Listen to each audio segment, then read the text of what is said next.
So inside the knee, there are two types of cartilage: the articular cartilage, the bearing surface of the joint,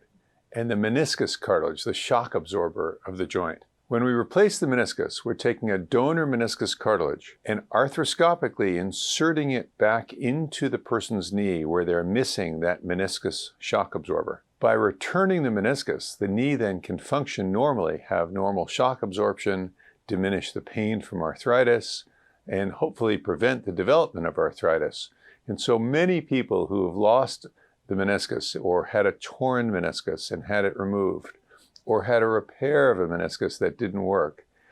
Often that occurs in high school and college, or playing ball somewhere or skiing. The surgeon takes out part of the meniscus after they tear it, and then years later they develop knee pain,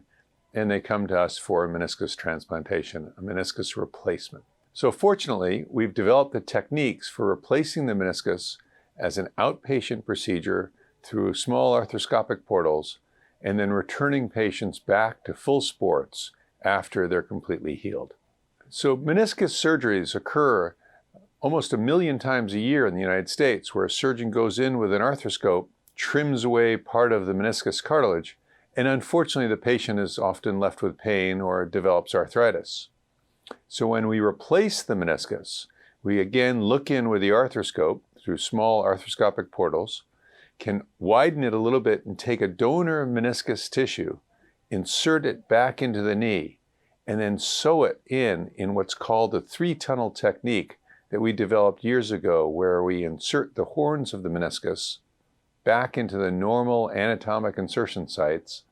and then repair the meniscus ligaments on the side of the knee to secure the meniscus to the tibia. This arthroscopic repair procedure